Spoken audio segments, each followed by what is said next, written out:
go back, you mentioned about cans and bottling. Most of your stuff, like everybody else, is canned. I think everything is canned. However, you still have some that are bottled. Yep. And it looks like to me, and you can tell me if this is different, it looks like the originals or some of the originals, the OG stuff are still bottled. And I love that.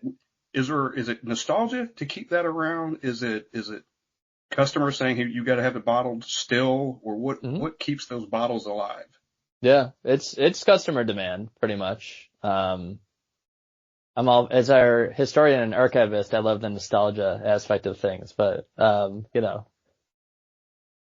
we ain't got that much time for that on the sales side. So, I kind of alluded to it before, but like, you put crap, and I was 1 year old when the brewery opened, so this is secondary stuff for me, but like, in the 80s and 90s, like, you put good beer in a bottle. Bad beer came in a can, right? And it was very easy to think that way because your 30 racks and Natty Light for $15 and stuff and so on and so forth. So those longtime fans of ours grew up on bottles, and they drank Dort from the bottle and Oktoberfest from the bottle and Conway's Irish Ale from the bottle and so on.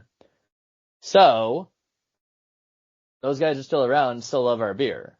So we still want to be delivering that beer for them in the package that they want it. But we also know that cans have become so much more of a commodity in the past decade or so. And so that's why obviously most craft beer in the country is in cans now, but we love our our longtime fans so much that we want to continue to deliver in that package. Now, are we slowly phasing bottles away? I mean, yeah, we're kind of doing that. There's less and less bottles every year, but we definitely keep them around. It's great. For those longtime fans. Yeah, and probably not to the last, 5, 6, 7 years, the cans really came on. There was always a thing about beer and cans going to taste like aluminum and all that kind of stuff. And maybe the cans have even been upgraded over the years, but that's kind of all you get anymore. So for me, it's draft, bottles, and then cans because you're kind of stuck with them. But yeah, if I see something in a bottle, I'm a fan of it automatically. Sure. Yeah. And it's in the end, same beer, one way or the other, right? Yeah. So, I always advocate my biggest reason for the cans is that you can fit more in the fridge. You know what I mean? Yeah.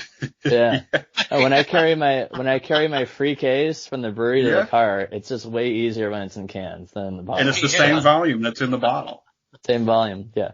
But there's something elegant about the bottle. And especially when it comes to, even for our barrel-aged stuff, like we do a barrel-aged stout, barrel-aged blackout stout. There's a barrel-aged version of Christmas Ale. Those are in cans too. But there is something elegant about having a specialty beer in the bottle, for sure. Yeah. It's presentation sometimes. It's just really cool to look at. Yeah.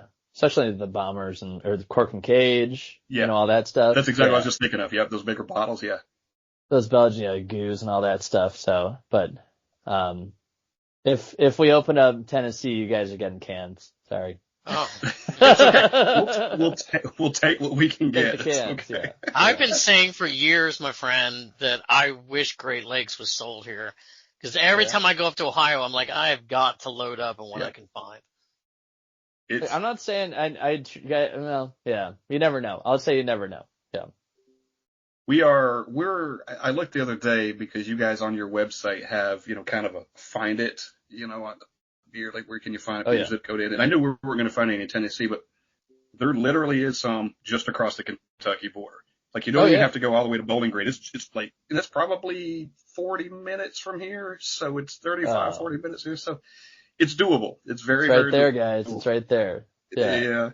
We find that's like north. Akron, Ohio from us. It's I was reading where you guys are in like 14 states and Washington D.C. now is where you can find your beer. Is that right? Yeah, we actually, we just opened up 2 more states, 3 or 4 months ago. We opened up Massachusetts and Rhode Island. So kind of filling out a little bit of the East Coast. So you never know, guy. You never know. Yeah. We did NYC last year. So like opening up a new market here or there. Tennessee's, it's a contiguous state. You never know.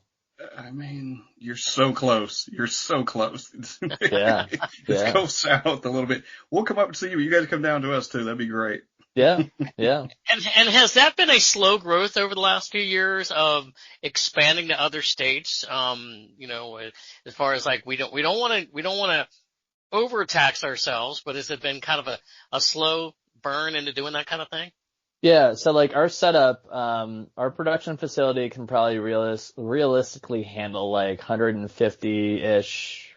I mean, we could probably squeeze more out of it, but like we've done 150,000-ish barrels out of that facility, and it's like kind of 24/7. You know what I Yeah. mean? Outside, like it's a little slow in the in like February, March when people are drinking less beer and all that stuff. But so we can't just go say we're going to open 4 new states or something because we don't have the capacity to do it. Right.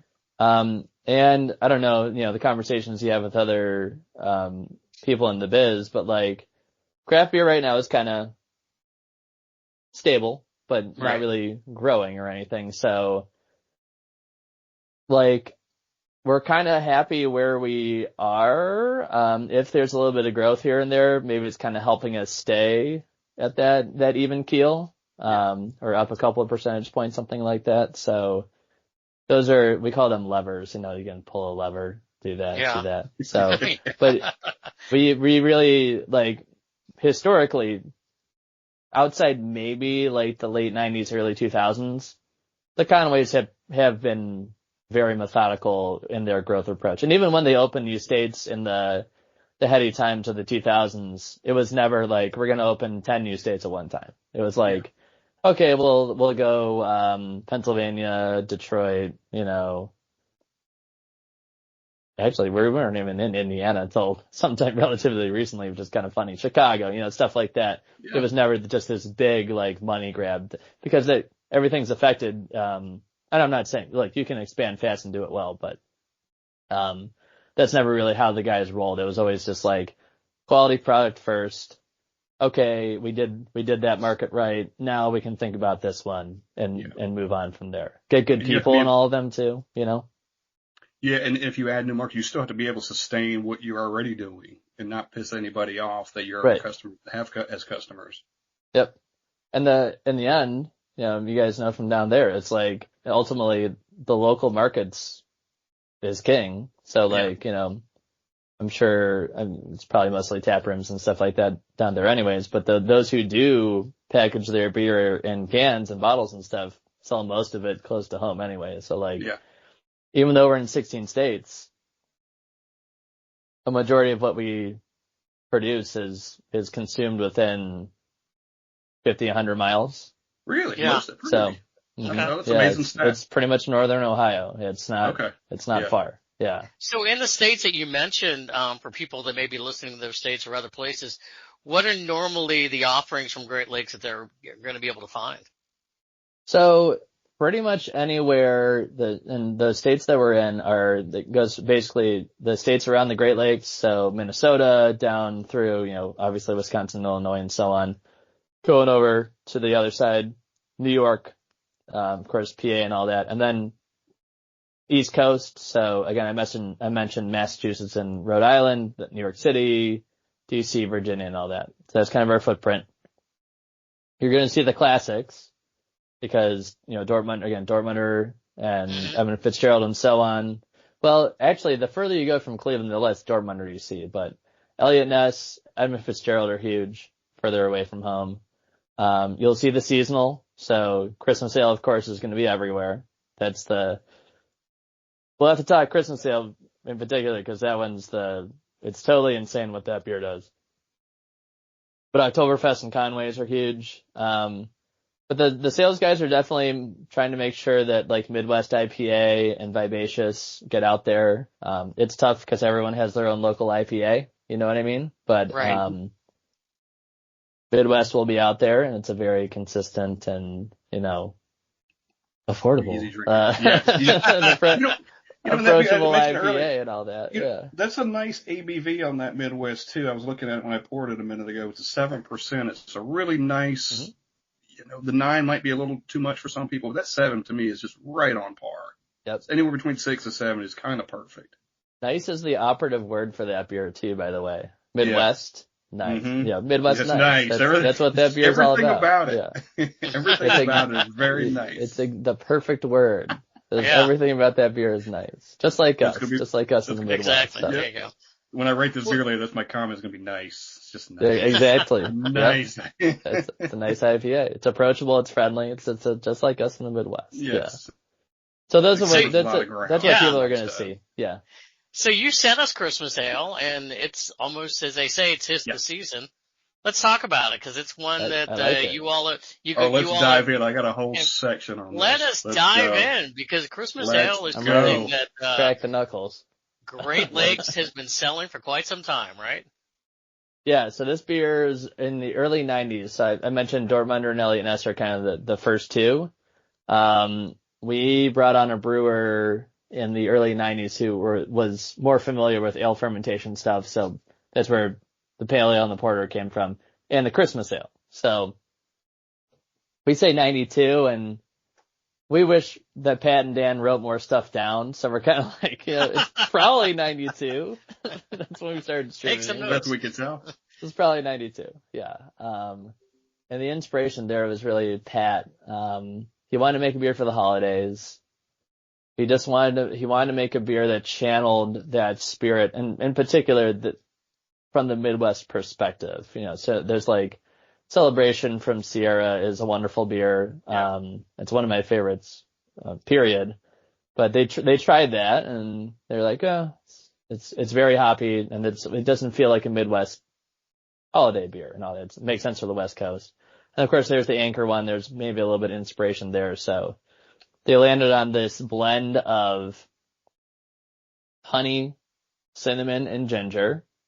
The way we do it today, and the recipe has not, for any intents and purposes, changed. It's just the scale that we brewed it at, because of our different systems. Today, in 175 barrel batch, it's 20 pounds of cinnamon, and it's whole cinnamon sticks. Yeah. 20 pounds of ginger, and it's ginger root fresh sliced, and 155-gallon drum of honey, which is 612 pounds of honey per batch. So, and some of the others, we brew some beers today. You guys have the Cran Orange Wheat, Juicy Vivacious. Just full disclosure, there's some of the real stuff in there, some real juice and all that. There's some flavor boost going on there too. But Christmas Ale remains, it's part of what makes this beer special, is that it's still, the brewers, it's a pain in the butt, basically. Yeah. There's a lot going on there. They steep the cinnamon and ginger in the boil, the duration of the hour boil. And it's like, if you're up in the brew house, it's basically like this giant tea strainer thing that they dunk in there. And there's a crane that it's not like someone has to monitor it the whole time. It's a lot of raw material, a little bit of extra expense that goes into that beer. But those proportions just, they nailed the balance of the spices. Part of the beauty of a lot of our beers, but especially this one, is like, you get all that cinnamon and ginger, and it's got some extra brightness to it because it's fresh stuff and all that. But it's also a really drinkable 7.5% spiced beer. So do you guys see, like, in the Nashville area, are there beers like this down there? No, not like that. I don't think. No, I don't think anybody even locally makes anything, and maybe something from outside of here, but nothing comes to mind. So about the only one I can think of on the top of my head is, I know, like, obviously Sam Adams does seasonal stuff around the holidays, but I don't know if they do anything like exactly what you're talking about there. No, that checks out though, but it's a big Ohio thing. So yeah. It's craft beer, we're all chummy and stuff like that, and there are a bunch of homages out there, if you will, but none of them really seem to nail that same blend of the flavor and the drinkability that ours does. And the honey ferments out so nicely. There's a little bit less body that makes it more drinkable, and the cinnamon kind of dries it out a little bit, like a pleasant astringency to it and all. So it's a crazy beer. We just really nailed the recipe, the vibe. It's got that little train car on the label, right? And something about that little train car that channels Christmas and all that. Right. And, you know, in Cleveland, we've got the Christmas Story house in Cleveland. Like, I mean, we love this stuff here. So this thing just blew up, and like, you know, I'm in marketing and stuff. I know that stuff's important, especially when it's done tastefully and you're not shoving something in someone's face. This beer just blew up on its own. You can't make a beer like Christmas Ale up. So they nailed the beer. It gained a cult following. Next thing you know, it's our number one selling beer, even though it's only sold for 10 weeks of the year. And again, we're the 17th largest craft brewer in the country. So to say that Christmas Ale is our leading brand, that means there's a ridiculous amount of Christmas Ale being brewed every year. And it's purely just because people love that beer and the spirit that it brings and everything. We market it now, obviously, but like, last week on Thursday, so the beer hit the market when this is being recorded, it's, second last week of October. So the beer hit this past Monday. The Thursday before that, we did our first pour party at the brew pub. Yeah. Do you guys ever line up for a specialty beer release? You ever done that? Nope. No. Never have. Do you know the notion of it though? There's like I think people do it in Chicago for like Bourbon County. exactly right. That kind of thing. That's special. Exactly, and that's like, okay. So the Bourbon County variants, there's like 500 bottles, right? Yeah. So you line up. I get that. For our Christmas Ale first pour day, people started lining up at 6:45 a.m. Wow. We opened at 11 on a Thursday. That means they took the day off, and they probably took Friday off. Sit outside for 4 hours to drink a beer that will be in the grocery store on Monday. That's great. That shows you the power of that beer. It's an event. And I love people, these people. when I say line up, I literally mean at least down the street, up the street, down the street again. And we've had years where the line has almost extended back around to the brew pub because, Wow. yeah. So we didn't make that just happened. You know what I mean?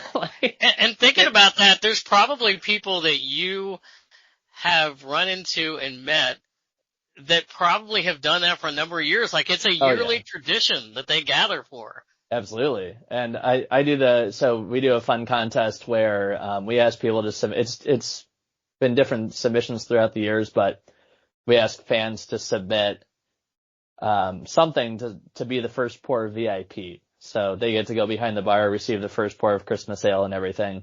So I get to give them a little tour, before the first pour and everything. So I've gotten to know those people. And when I was going to meet this year's first pour people, I walked out to outside the office and I ran into the guys from 2 years ago in line. And then I looked down at the beginning of the line and I saw the couple from the year before that. They're invested. Some of the people who were at the front of the line have been towards the front of the line for a number of years, and we were taking selfies and stuff in the tap room and everything. So it's really cool. It's awesome. So that shows you guys the power. I mean, it's an amazing beer. It's just, no matter where we go, I used to travel a little bit more pre-COVID and all that, to go to some of the other states. No matter where you go, you say Great Lakes, oh, Christmas Ale. It's like, it's great. Yeah. But not only do you guys do that, you have the pour there in Cleveland, the first pour in Cleveland, but I saw that other cities and states do a first pour as well, right? For the Christmas Ale, like Wisconsin and New York and Chicago, and I think Pennsylvania's in there somewhere. Like, do they all do it on the same day? Is it all coordinated or? No, those guys do it. They all get the beer. They have the beer, but for whatever makes sense for their market. So yeah, it's not like all on that first Thursday or that Thursday before, market release. It's kind of what makes sense. But it's usually, late October, early November, because people want to get it out. They want to get it on tap and all that. Sure. Yeah, that's great. But it's just a fun extension. It's just a fun extension of what we do, at the pub, extending out to It's the rest. really cool. Yeah. So, and to tell, so not only do you drink that beer, you guys have, and you have it for other beers too, but you've got recipes on your Mm-hmm. website for the Christmas ale. Oh yeah. Things like apple pie, chili, wing sauce. The chili is really good. Yeah. There's even one there, I think it was like a molded thing, like a crock pot mold where it's basically you create a spice drink, like a warm spice drink, and you put that beer in there and then you put some other spices and things and stuff to go along with it too. So this thing is so versatile. It's not, I mean, it's not just for drinking, but it's edible in a way too. Yeah. And like, it's a malty beer, like when we're cooking, all those, like you're grilling a steak, those lines that you got in the steak, it's a browning reaction. It links up perfectly with the malt and the spices. We just, wifey and I had ramen this past Friday, Christmas ale and ramen. Yeah. And like it wasn't just Maruchan, it was like full on ramen, right? It was like, it wasn't just the seasoning packet. It was That's great. The real stuff. You got the real stuff. By the way, I love that stuff too. I do too. To throw an egg in there, The spices with it, I was like, yes, it works. So. Yeah, I'm curious what do you average a season of how many Christmas ales that you drink? What's your average? Okay, so for those of us who work at Great Lakes, we tend to not actually drink that much of it for various reasons. I have swung back to really, I've always like known that it's a good beer, but like this past year I've been like, yeah, I'm excited. Like, I'm drinking. I'm like, oh, I'm gonna have a good amount of it this year, but like historically speaking, a lot of us don't really drink it that much because we deal with the mania all the time. Yeah. It's kind of like, oh my goodness. Yeah. And then, so, with the Advanced Cicerone stuff and all that, I've got the trained palate, and we, of course, plenty of other people with trained palates too. But I sit on sensory panel all the time, and I've been QCing Christmas ale since like mid-August. So it's like, I've already been drinking this beer for 2 months. Mm-hmm. Yeah.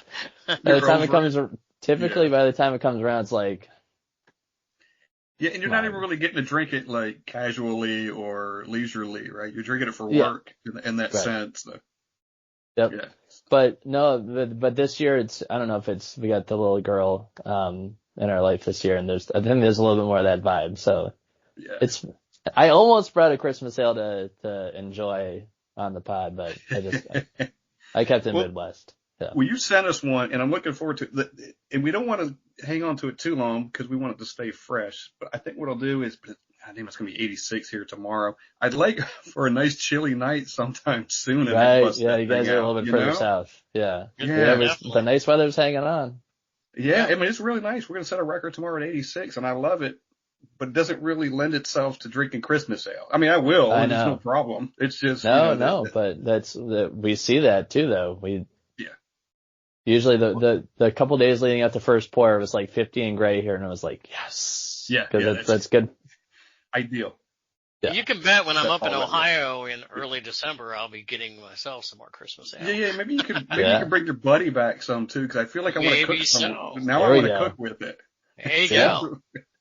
Hey, I know we're running out of time, but I want to go back to something. We mentioned a couple of these beer names throughout the podcast, but there's a reason some of these beer names are named what they are. So kind of the OG stuff. You guys have embraced the Cleveland, obviously, and Great Lakes area with the names of some of these beers. Obviously, we mentioned Elliott Ness, kind of an obvious why, right? Crime Fighter. Yeah. But there's a couple others, and there's a reason they're named this thing, like the Commodore Perry, Edmund Fitzgerald, and Conway's. All of these have a tie to that area. Can you talk a little bit about that? Yeah, totally. So yeah, and that was a big thing for the Conways. Like Pat especially is a big time storyteller and all that. So, and he's fascinated with the history of everything. So that's where the impetus was for a lot of those early names. So like Edmund Fitzgerald, many are aware it's not a fun story. Some of these are fun stories and some are not. So the Evan Fitzgerald, not a fun story. That was, famous freighter that sunk in Lake Superior on November 10th, 1975. 29 crew members perished. Many of them were from Northeast Ohio. So why name a beer for that? The Conways are friends with the son of the first mate from the Edmund Fitzgerald. Wow. And when we were brewing the porter, Pat kind of imagined what it would have been like on Lake Superior on that fateful day when that storm kind of came out of nowhere, dark, all that stuff. And so he really wanted to name the beer in honor of the crew who lost their lives on that ship. So he asked for the son of the first mate's blessing. He said, I think my father would be honored if he named the beer after him and his crew. So it's pretty cool, especially because that beer has done so well for us, quality wise and everything. Commodore Perry was, the hero of the Battle of Lake Erie, in the War of 1812. So there's a lot of stuff along Lake Erie that's named Perry something. So he performed, some sort of very heroic maneuver in that battle. It's something like he sailed a ship through the British fleet and then from the other side was able to take him out. Some very bold move like that. And, it changed the tide of that war and kept it for the good guys and all that, right? So. Absolutely. So, at the time that beer came out, Commodore Perry, even though it was an English style IPA, at that time, it was very hop forward, very bold and hop flavor and all that. So it kind of reflected the nature of the beer there too. So the stories are charming and enchanting and all that, but they also kind of reflected the nature of the beer as well. Conway's Irish Ale is named after Pat and Dan's grandfather, who was a traffic officer in the neighborhood, all that kind of stuff. And then you've got Vivacious, which we made up. So. Yeah. At least you admit it. And I would tell anybody it's a vibe and it's delicious. So yeah. There you go. It's awesome. Those beers we just mentioned there with the the ties to Cleveland the Great. Look at the artwork, whether it's on the can or the bottles, and all, they all tell that story of what that beer is of what that beer's from, right? Don't they all kind of tell a little bit of a story of what it is? Yeah, and our artists, so we work with a man named Sam Hadley. He's an illustrator. He's from Ireland. He's done some work for a couple other breweries too, I believe, but he does an amazing job with the intricacy of the detail. The bold pose that Commodore Perry's in, the lightning going on the Edmund Fitzgerald. Yeah. Mysterious figure in the back of the Elliott Ness label and all that. We've been doing some in-house stuff. Jameson Campbell, one of my teammates, has been doing some of the newer labels like the Dortmunder and Midwest and all that too, but it's kind of fun to see the different expressions of what's going on in the art too. I think it's another example of you were talking about kind of the traditional and the modern. You guys you maintain the tradition. You can see the labels of that stuff, and that's kind of the traditional stuff. And you got the new stuff, the kind of the flashier things, but it's a nice meld of those things. Mm-hmm. Yep. Keeping it all in balance. So. Yeah. It's really cool. And you can recognize, you walk into a store and, and for us, 'cause we don't see it every day, walk into a store and you can pick out a Great Lakes bottle. I can tell from 30 feet or 50 feet, I might not be able to read what the label says, but I can tell. Yeah, definitely. That's, you know what I mean? Well, it's all about that's a Great Lakes bottle. Absolutely. Yeah.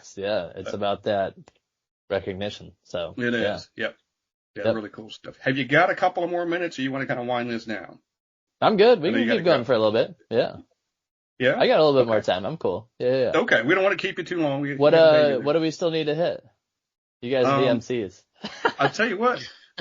I would love to talk about, Steve, you probably have some stuff too, but the stuff you guys do, environmentally and I'll ask you specific questions, but with the community stuff too. So you guys are environmentally conscious. You've got some solar panels up, I think on the brew house and the tap room too, maybe the brew pub? There's some on top of the brew pub. Yep. Mm-hmm.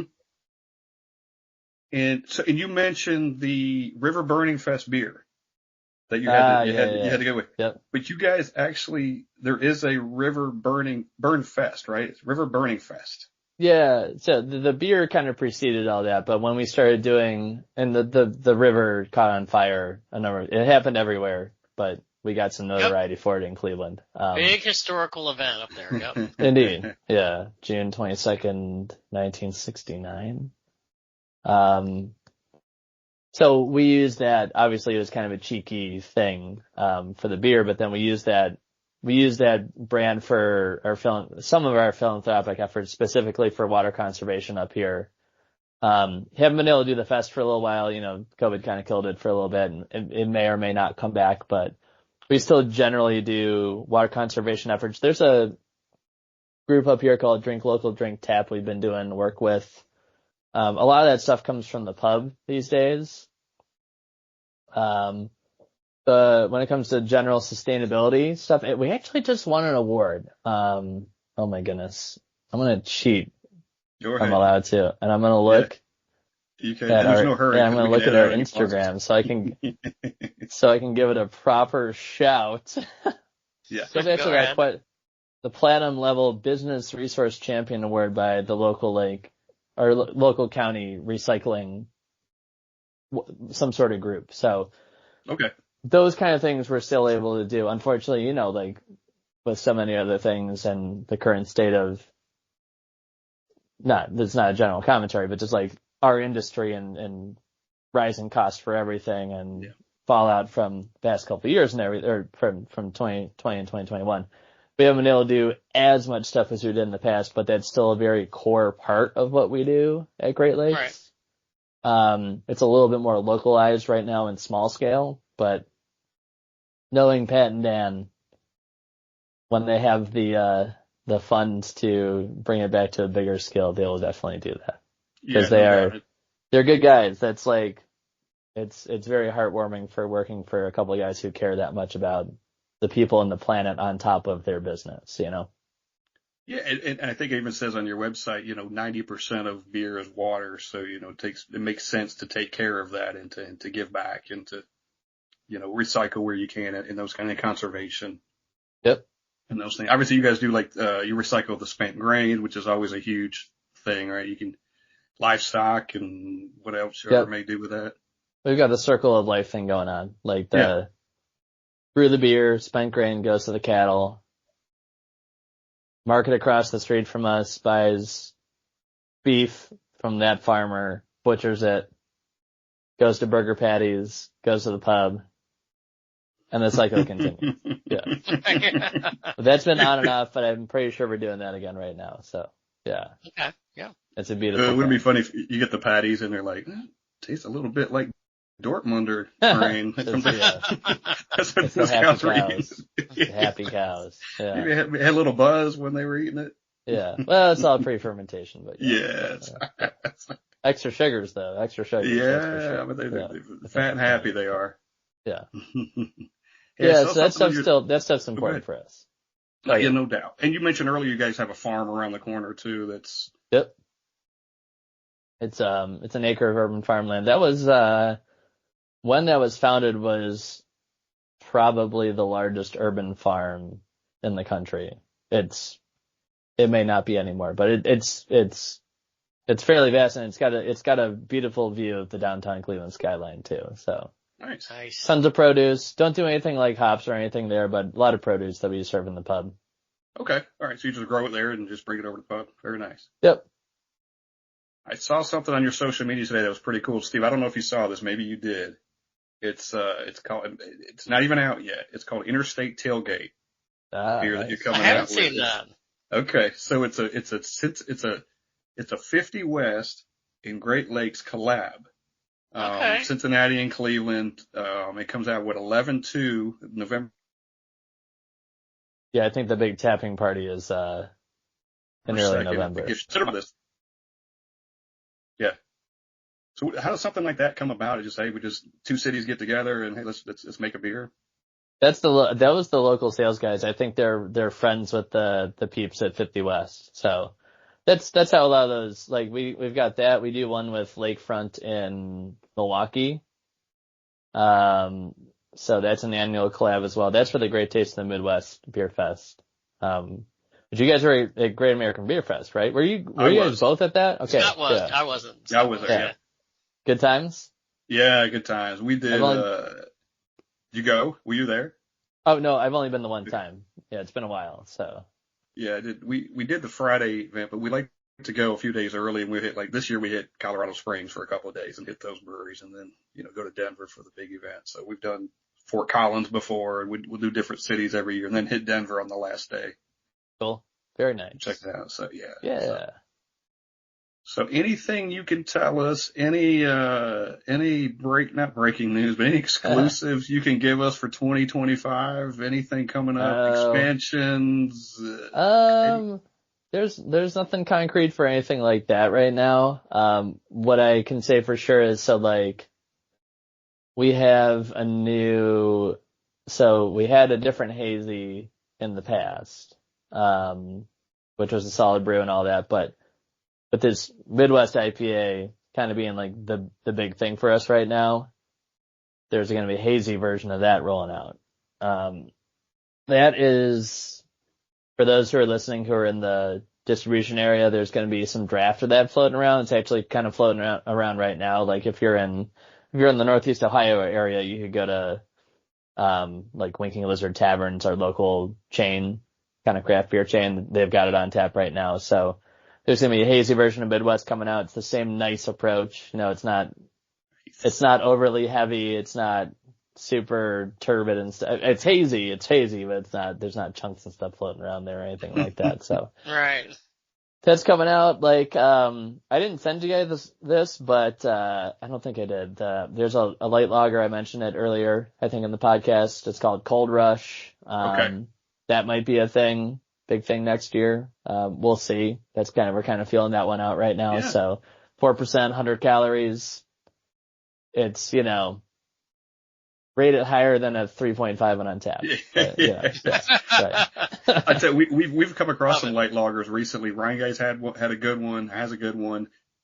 National Brewing here locally has a good one. So there's definitely something there to those, and they are really good.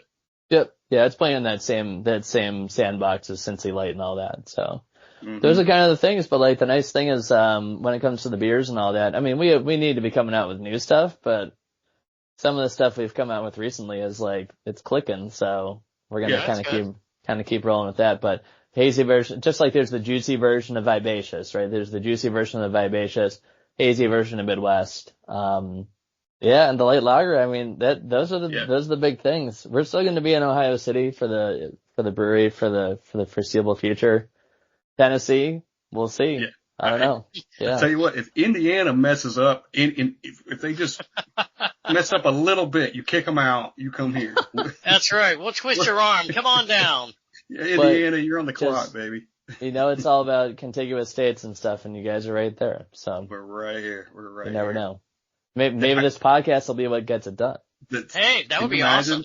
We're influencers. Can you imagine? The demand just blows up even more. Maybe you can come down for the ribbon cutting. We'll join you wherever the first Great Lakes is sold in Tennessee. Yeah, that'd be good. Hey, there was something interesting I saw. Your street that you guys are on, Market Ave, I believe it is. Yep. There was some controversy. There is some controversy over the past few years about closing that to traffic. Yeah. And I say that because apparently that's all the businesses down there kind of want that. The mayor apparently wants it. I think most people want that to be closed to traffic, but it hasn't happened yet. Is that still, do you guys hear about that a lot? Is that still kind of in the news? Yeah. Well, we actually know we did get it. We got it closed down. So it is. Oh, it is. I think that was this year. So just okay. This year that ended up happening. So, but no, it's fine. I think it's good ultimately it's good for that little square right there. I don't know do you guys have outdoor recreation areas where you can just carry a beer from spot to spot or anything like that? No, it's probably a state by state thing, right? Yeah, and it's certain events downtown you can do it, but not all the time. Yeah. And that's I think a relatively new thing for Ohio. So I don't know if that's in the plans for the neighborhood, but I mentioned back earlier on, our neighborhood was the original brewing district.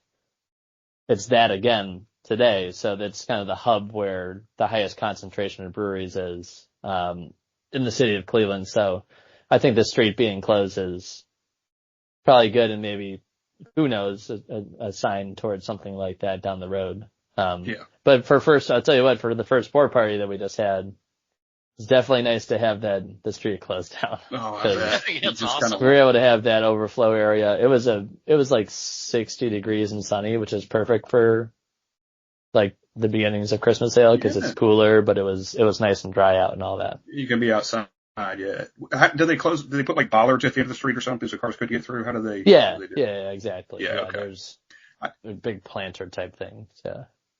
I kind of asked because we've got downtown Broadway, and I mean, we don't go down there much, but we wish that would happen down there too. And the traffic there's 8 million people down there at any moment crossing the street, and horse and buggies and all this and that. Right. Oh, Come wow. traffic Horse just and right buggies. on through there. Yeah. It's That's Yeah, chaos. I did Nashville once. It's been a while, but I gotta get back down there.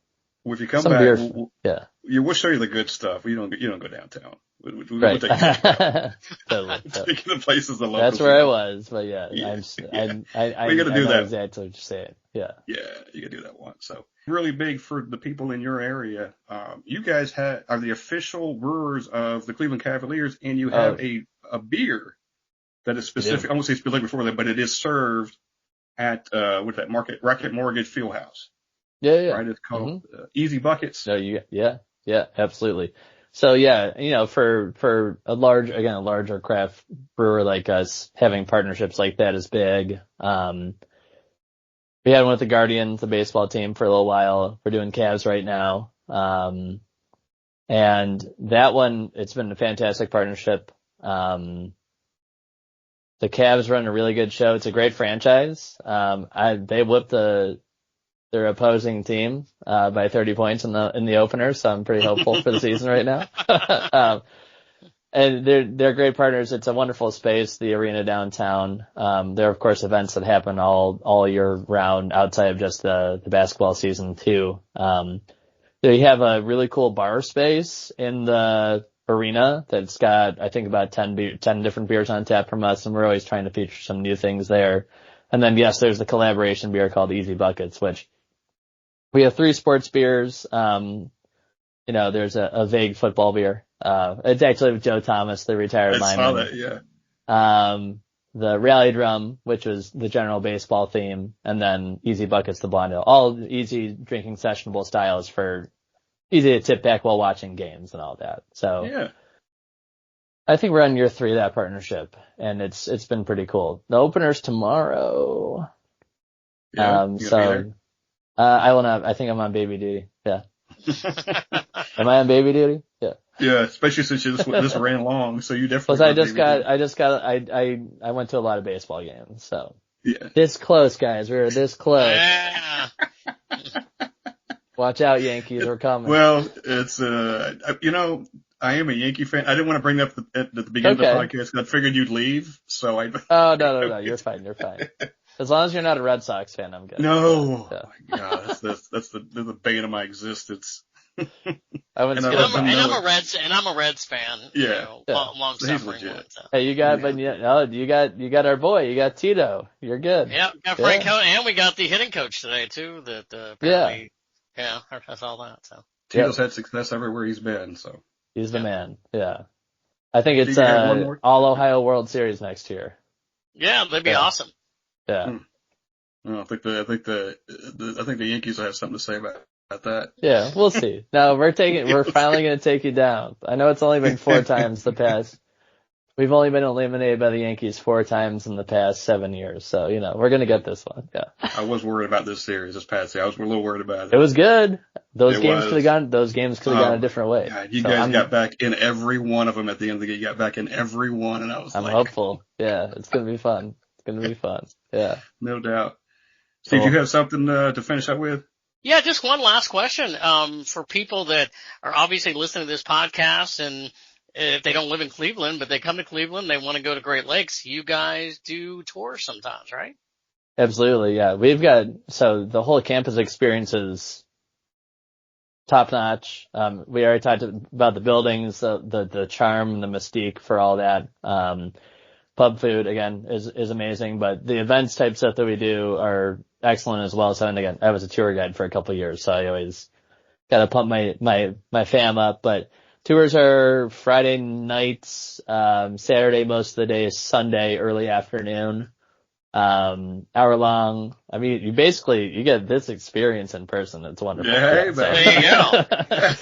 Couple I love samples, it. an exclusive glass. You get to see the facility, and all its charm and all that stuff. We do a bunch of, I do a number of classes. We do a bunch of, we call it Hop College.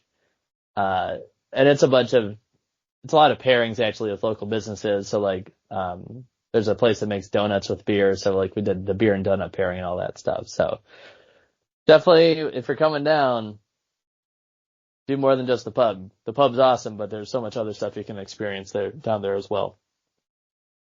That's Fantastic time. Yeah, sounds like it. Steve and I make an annual trek to Cincinnati. We were talking about it as we were doing this podcast. We kept realizing more and more interesting stuff about your brewery and how great it is. And we're like, all right, we're going to add way back down to Cincinnati. So that's part of our plan next spring. Nice. I like it. Come Cool. see you. Beautiful. I like it. Come on up. You guys know, hit me up if you're in Cleveland.